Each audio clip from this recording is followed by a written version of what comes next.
Okay, so April 23rd, Dark and Light Side of Life, episode 128.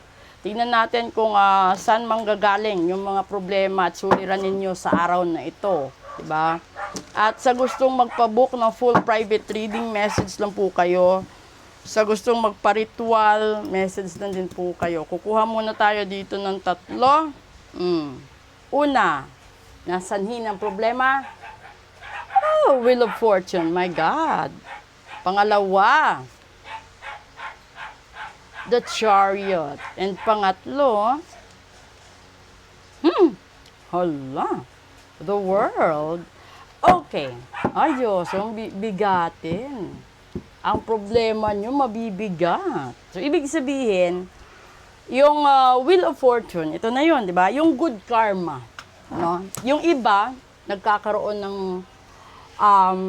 baliktad na sitwasyon, which is the bad karma. Ibig sabihin, minamalas ka sa lahat ng aspeto ng buhay mo sa ngayon. Yung gitna is the Chariot. Ito yung sinabi ko kanina na puro ka simula, wala kang natapos. No? Dahil napakalawak ng mundo. Na parang gusto mong angkinin, gusto mo lahat nasa sayo, gusto mo lahat makuha mo, gusto mo lahat ng luho nandoon, lahat na, di ba? Ito yung problema. Ito yung problema, masyadong mataas at masyadong malawak ang ambisyon mo sa buhay kahit hindi mo kaya. Siguro, ito yung punto ng buhay na may mga tao na hindi na kontento sa kung ano meron sila. No? Talagang nangungutang, nanghihiram, no? Hanggang sa malugmok sila. Yung iba naman, kapag sa usaping pag-ibig, kung hindi kayanin sa santong dasalan, hindi ginagawang santong paspasan, hindi. Nagkakaroon ka din ng karma. Kung sa negosyo din naman, yung mga competitors ninyo, naghahanap ng mali para ilabas sa social media, siraan yung negosyo mo, di ba? Ganun din sa pag-uugali ng isang tao. Kahit wala kang ginagawang masama, magtataka ka kung bakit kami namalas dahil ito sa mga manifestations nila or sa mga wish nila or sa mga ritual na ginawa nila against you. Kasi sasabihin mo wala kang alam, hindi mo alam, wala kang kalaban. Yes, wala kang kalaban, posible. Pero ang hindi mo alam is nandoon ka na sa punto na matindi na yung galit nila sa'yo, naiinis na sila sa'yo, naiinip sila sa'yo dahil yan sa hindi kanila maungusan, hindi kanila malagpasan, ano pa bang meron doon. Yung parang hindi kanila matanggap. Kasi nalamangan mo sila kasi andun ka na, sila wala pa. So ngayon tignan natin dito. No, this is the possible solution, the light side of life. Kung sinunod mo yung mga pattern and signs ni universe at ni God, ano kaya yung posibleng pattern na dapat mangyari sa araw na ito? Una, the world, magtiwala ka sa akin, magkatapat lang sila. Oh. Pangalawa,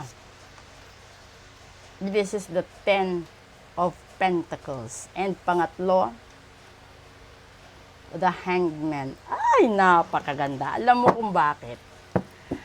Yung problema dito, yung dulo is world, no? Which is the huli. And then dito, umpisa. So ngayon, maraming makaka-relate nito. Inuuna mo kasi sarili mong ambisyon, kapakanan, kagustuhan, no? Na pagdating sa gitna, dun mo nalaman na ang dami mong mali, ang dami mong pagkukulang, ang dami mong pinagsisisihan sa buhay. At yung huli,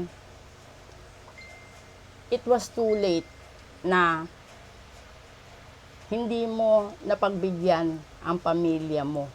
Posible na isa kang magulang na nabulagan sa pag-ibig, no? Hindi mo pinansin yung pamilya mo, kapatid mo, binuhos mo lahat doon sa mahal mo.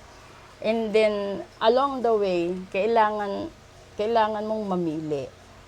You let go and move on kasi napabayaan mo na pamilya mo, or you have to recover. Ito yung problema. Pag ito pera, ibig sabihin, yung pera mo na scam.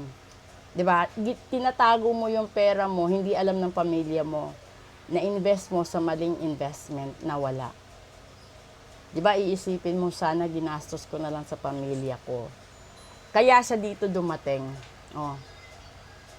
Unahin mong pamilya mo, bigyan mo sila ng lahat-lahat na meron ka para maging masaya. Yung huli yung hangman. Bakit? Kailangan mong maghintay sa tamang panahon. Hindi katulad ng chariot, bigla-biglang rumaragasa, di ba? The hangman is, you have to wait sa tamang panahon, mapapasayo siya. Sa tamang panahon, makakabili ka din ng bahay. Sa tamang panahon, magkakaroon ka din ng sarili mong kotse at kung ano-ano pa. So, ibig sabihin nun, mundo mo muna unahin mo. Ando doon yung magulang mo, kapatid mo, trabaho mo, sarili mo, yun.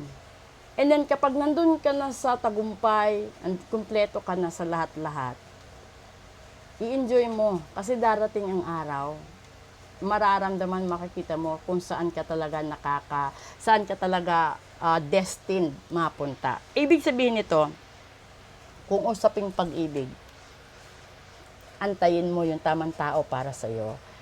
Antayin mo yung soulmate mo, yung twin flame mo, 'di ba? Kasi kapag prutas naman 'yan, hindi mo naman pwedeng kainin na hilaw ang prutas, 'di ba? Kapag pananim 'yan ng iba, hindi mo rin pwedeng i-harvest kasi hindi mo farm 'yon. So, ang daming nangyayari sa buhay natin dahil sa mga maling choices natin. Ando doon na nag-invest tayo sa maling tao, nag-invest tayo ng pera, nag-invest tayo ng emotions, nag-invest at lahat-lahat na.